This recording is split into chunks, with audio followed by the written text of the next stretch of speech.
जो ये काम करेगा, ये यहूदियों का काम था कि बास तौरात में से बास को मानते थे, बास को नहीं मानते थे। हमने वही काम कुरान के साथ किया। बड़े पक्के अहले हदीस है अल्हम्दुलिल्लाह। शादी ब्याह के मामले में हमारे यहां का जो रिवाज है वही होगा। आज हमारी लड़कियां गैर मुस्लिमों के साथ भाग रही हैं, मुर्तद हो रही हैं। कभी गौर किया आपने कि ये हालात क्यों पनप रहे हैं? क्योंकि हम जब शादी करने के लिए घर से रिश्ता ढूंढने के लिए निकलते हैं तो सबसे पहले हम ये देखते हैं कि हमारे लेवल का है कि नहीं। हम करोड़पति हैं तो हमारे लेवल का रिश्ता होना चाहिए, हमारी लड़की करोड़पति घर में जानी चाहिए। फिर हमारी बिरादरी की है कि नहीं, हमारे लेवल के है कि नहीं, हमारी बिरादरी की है कि नहीं। और लास्ट में देखा जाएगा, हाँ भाई चलो मसलक क्या है, अकीदा क्या है, ईमान क्या है, मनहज क्या, एकदम लास्ट में देखा जाएगा। पहले तो लड़की की खूबसूरती देखी जाएगी, पैसा देखा जाएगा, बिरादरी देखी जाएगी, लास्ट में दीनदारी देखी जाएगी, लड़की हो चाहे लड़का हो। ये हमारे मेयार है निकाह के टाइम, शादी के टाइम। अल्लाह के प्यारे नबी सल्लल्लाहु अलैहि वसल्लम फरमाते हैं, तुनकहुल मरातु लिअरबईन लिमालिहा वले हसबिहा वले जमालिहा वले दीनिहा फज़फर बिज़ातिद्दीन तरिबत यदाक। एक औरत की शादी की जाती है तो चार चीजें देखी जाती हैं, माल देखा जाता है, खानदान देखा जाता है, खूबसूरती देखी जाती है और दीनदारी देखी जाती है। फज़फर बिज़ातिद्दीन, तुम दीनदार लड़की को घर में लाओ, कामयाब हो जाओगे। दीन कौन देखता है भाई? हम तो पैसा देखते हैं, माल देखते हैं और मर्द से ज्यादा औरत देखती है। भाई बहू अगर सामान को जहेज में कम लाए तो ससुर तो शायद कुछ नहीं कहेगा, शौहर बेचारा भी सब्र कर लेगा। ताना तो सबसे पहले सास देगी, ये चमाइन कहां से आ गई मेरे घर में, ये नीयत की चमाइन कहां से मेरे घर में आ गई, ये किस घर से मेरे घर में आ गई। ये सलूक हम करते हैं औरत के साथ। और फिर तलाक की 3 गोलियां चला के कभी भी रिश्ता खत्म कर सकते हैं, उसको हमेशा रिस्क पर रखते हैं। ये वो हालात हैं हमारी सोसाइटी के जिसने आज आयशा बानो को खुदकुशी के हद तक जाने पर उसको उभारा है और उसको आमादा किया है। हदीस की किताबें उठाओ, किताबुल ईमान, किताबुस सलाह, ईमान का चैप्टर, नमाज का चैप्टर, रोजे का चैप्टर, ज़कात का चैप्टर, हज का चैप्टर, ये सारे चैप्टर जहां हदीस की किताबों में मिलेंगे वहीं एक बहुत बड़ा चैप्टर आपको मिलेगा किताबुन निकाह, निकाह का चैप्टर। निकाह के बारे में नबी का तरीका क्या था। किताबुत तलाक, तलाक का चैप्टर, तलाक कैसे, नबी के जमाने में तलाक कैसे दी जाती थी। हमने ये 2 चैप्टर को अपनी जिंदगी से निकाल दिया।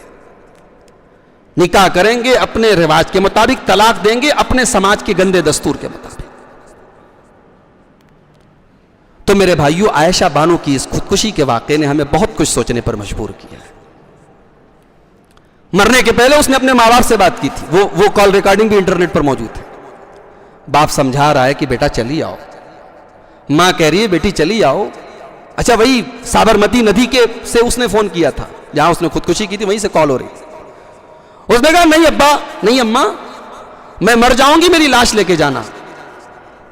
बाप कहता है बेटी तेरा नाम इतना प्यारा है, अम्मा आयशा के नाम पर तेरा नाम हमने रखा है, तुझे अम्मा आयशा की कसम देता हूं तू वापस चली आ।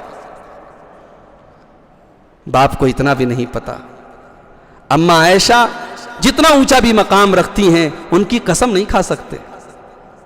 जो बाप अपनी बेटी से इस अंदाज में बात कर रहा है उससे यह भी अंदाजा हो रहा है कि दीन की कितनी कमी है उस फैमिली के अंदर। भाई दीन की हल्की सी भी समझ होती तो हालात जितने भी बुरे हों वो लड़की खुदकुशी तो ना करती। भाई हमारे इस्लाम ने खुदकुशी को हराम करार दिया है, बहुत बड़ा गुनाह है खुदकुशी करना। जिंदगी में जितने भी मसाइल हो, प्रॉब्लम हो, दिक्कतें हो, आप खुदकुशी नहीं कर सकते, ये कोई हल नहीं है प्रॉब्लम का। और एक बात और नोट कर लो, जिंदगी है भाई तो समस्याएं तो आएंगी। कभी रोजी रोटी का मसला आएगा, कारोबार का मसला आएगा, रिश्ते नाते। ऐसी जिंदगी चाहते हो जहां कोई टेंशन नहीं है, ऐसी जिंदगी जन्नत में मिलेगी और कहीं नहीं मिल सकती।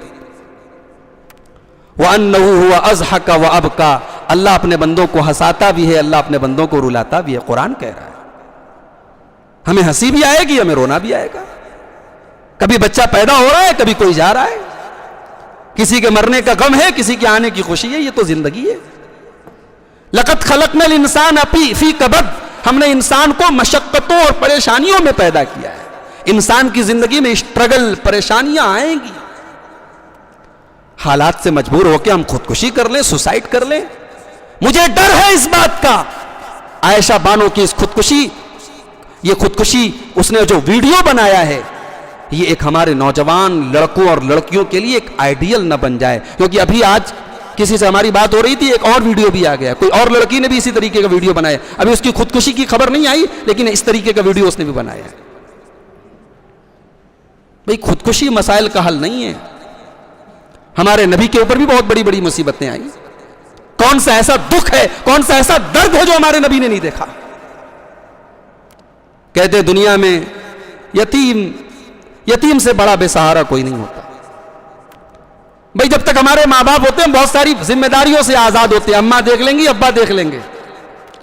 एक बच्चा यतीम हो जाए, बेसहारा हो जाता है। अल्लाह ने अपने नबी को यतीम बनाया। पैदा हुए, मां बाप का इंतकाल हो चुका था। 6 साल की उम्र में मां चली गई। अल्लाह ने अपने नबी को यतीम क्यों बनाया? इस पर भी उलमा ने किताबें लिखी हैं, तहरीरें लिखी हैं।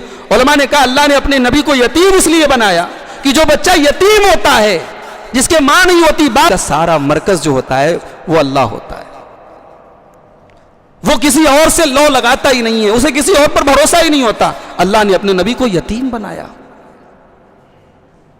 हमारे नबी ने यतीमी का दर्द सहा। 40 साल के हुए, नबूवत का ऐलान आपने फरमाया। अल्लाह ने आपको नबूवत अता की, नबी ने लोगों को इस्लाम की दावत दी। तो क्या लोगों ने फूल के माले पहनाए? लोगों ने फूल बिछा दिए रास्ते में? नहीं साहब, कांटे बिछाए गए, पत्थर मारे गए। औकास के बाजारों में मेरा नबी इस्लाम की दावत दे रहा है और पीछे अबू लहब चिल्ला रहा है, लोगों इसकी बात मत सुनना, ये बेदीन है। गैरों का पत्थर बाद में तकलीफ देता है, अपनों का पत्थर पहले तकलीफ देता है। मेरे भाई, हमारे नबी ने अपनों की मुखालफत सही। नमाज पढ़ रहे अल्लाह के नबी, एक जालिम आता है मेरे नबी की गर्दन में चादर डाल के गला दबाने की कोशिश करता है। क्या कसूर था भाई मेरे नबी का? अल्लाह की तरफ बुला रहे हैं, इस्लाम की दावत दे रहे हैं। नबी सजदा कर रहे हैं। उकबा इब्ने अबी मुईत आता है, ऊँटनी की ओझड़ी ला करके, ऊँटनी की बच्चादानी ला करके मेरे नबी के गर्दन पे डाल देता है। मेरे नबी का सजदा करना भी मुश्किल है। फिर एक वो वक्त भी आया, मक्का को छोड़ के अल्लाह के नबी को मदीना जाना पड़ा। भाई अपना वतन होता है, चाहे जैसा भी हो। मक्का की गलियों में मेरे नबी का बचपन गुजरा, जवानी गुजरी। दादा को वहीं, दादा का प्यार वहीं देखा, चचा की मोहब्बतें वहीं देखी। अब मक्का छोड़ के मदीना जा रहे हैं। मेरे नबी ने हिजरत की तकलीफ भी सही है।